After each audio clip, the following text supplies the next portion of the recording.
Parfois, pour partir s'évader, tout ce qu'on a besoin de faire, c'est de sauter dans un train.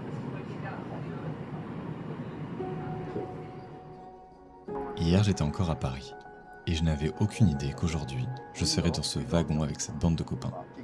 Pourtant, je me suis réveillé à Toulouse, la ville de notre rencontre, pour prendre ensemble la direction des montagnes.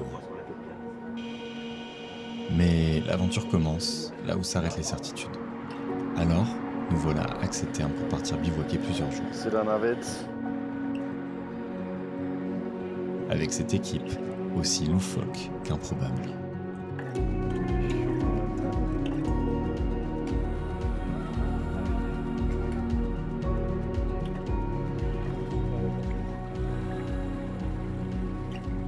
Casser méfiant. Elle m'a l'air bonne.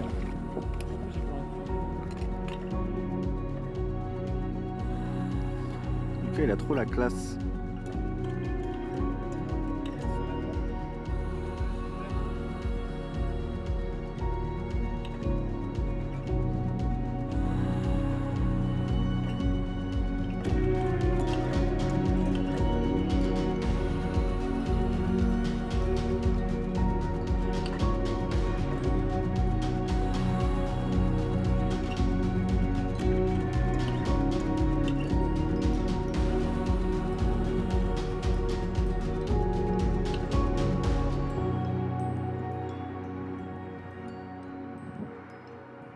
On est actuellement dans l'Ariège en randonnée avec 3 copains à moi.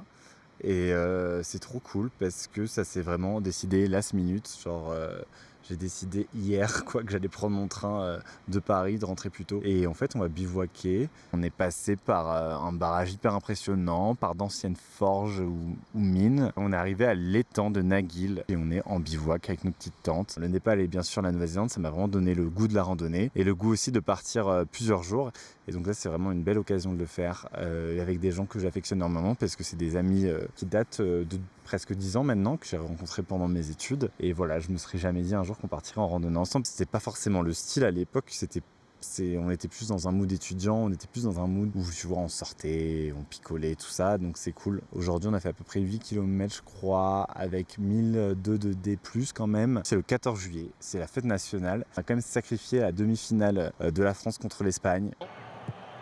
On n'a aucun réseau, déconnexion totale, donc j'espère qu'on va gagner quand même. Et que demain on demandera aux passants des résultats si on n'a toujours pas de réseau, quoi. Et donc ça fait du bien aussi de déconnecter, de chill un petit peu et de profiter de l'air, de la montagne. Il y a deux types d'aventuriers, ceux qui planifient et ceux qui suivent leur instinct. Moi dans tout ça, en vrai je vous laisse deviner. Mais je pense que vous avez déjà votre petite idée.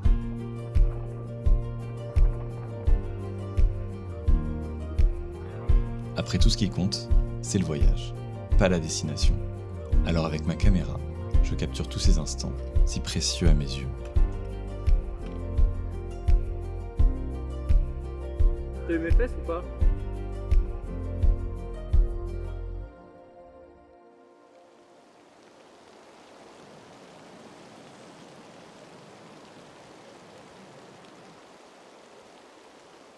Il fait pas beau. On a rangé le campement sous la tempête. On essaie de remettre le sac de Lucas. Stay tuned. L'aventure, c'est l'imprévu, et parfois le mauvais temps. Mais bien que plus hostile, moi perso, la montagne, je la trouve plus belle comme ça.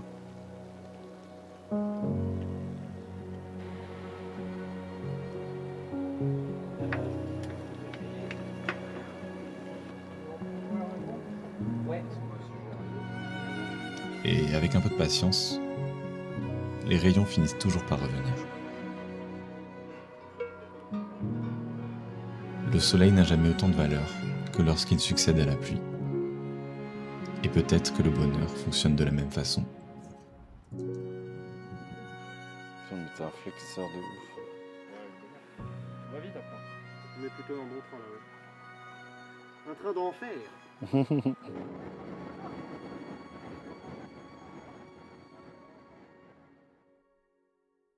Normalement, à la fin du premier, t'es censé rider.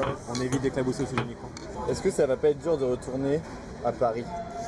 Franchement, j'ai un peu la FOMO de mon lit, j'avoue. Non, en vrai, la montagne, c'est super pour dormir. Le problème, c'est les moustiques. Mais à part ça, c'était un 10 sur 10. Je trouvais que les paysages étaient vraiment fous. Je m'attendais pas à autant de beauté pour les yeux. C'était des beaux paysages. C'est vraiment des beaux paysages. Des beaux petits lacs. Après, c'est vrai que les Pyrénées, c'est un peu sous-côté dans le sens où on n'y pense pas vraiment. Ouais, il n'y a pas trop de monde. des On était bien, non? Je pense que dans les Alpes, tu fais le même truc, le même genre de truc dans un parc naturel un tout petit peu côté des Alpes. Ouais. Je pense que t'as 2 fois plus de personnes. C'est quoi ton moment préféré à ça? Je pense que mon moment préféré, c'est quand on a posé la tente le deuxième soir. J'avoue qu'au bord de ce lac, là, c'était magnifique. Surtout qu'on avait passé genre juste avant dans une prairie qui était vachement fleurie. Il y avait des petites rivières, petites cascades. La marche était un peu chiante, mais ça allait. On était bien. Là, Le début de la balade d'hier matin était chouette. Moi, j'ai bien kiffé quand on s'y est mis. On était vraiment déter et les paysages étaient super cool. En vrai, il y avait une petite, genre on était enfin réglé sur la montagne, genre on savait à quoi s'attendre, tu vois. Quand genre, on était on était plus performants aussi. face aux éléments qui faisaient un temps affreux et qui étaient un peu en mode j'ai envie de crever, mais qu'en même temps on était genre stylé, d'attaque en fait, c'est et ça. qu'on n'était pas seul dans notre marasme. Moi, mon grand ça va, regret, c'est bien. c'est pas que quelqu'un, genre de pas avoir pu filmer quand on montait la tente, parce qu'on était comme ça avec la tente qui fait genre Qui volait au vent. se barrer là, ça aurait été vraiment épique. Bah ouais, t'aurais pu filmer, mais bon, Lucas aurait été tout seul à galérer. Donc bon. Non mais je me suis fait trop tard pour ça. Conclu en disant que j'ai passé une super aventure avec mes 3 copains, sachant que je pensais pas faire ça avec eux parce qu'à la base quand on s'est rencontrés tout ce qu'on faisait c'était boire des bières et se bourrer la gueule en cette ville d'ailleurs, ce qui est un peu tu vois la boucle qui est bouclée finalement de refinir. On a tellement exploré Tioman Island en Malaisie, on était dans la Mais voilà, et je trouve qu'on en a fait du chemin. On a fait du chemin. Maintenant on fait des trucs d'adultes. On va continuer à faire des trucs comme ça, mon Ouais, voilà. C'était super. Et On va en repasser des nuits ensemble. Voilà, on fait un dernier plan en chillant devant la caméra. Allez, super. Approchez-vous. Santé bien sûr. On fait un gros eye contact à la caméra. Un con, ouais, il y aura le petit bruit en plus.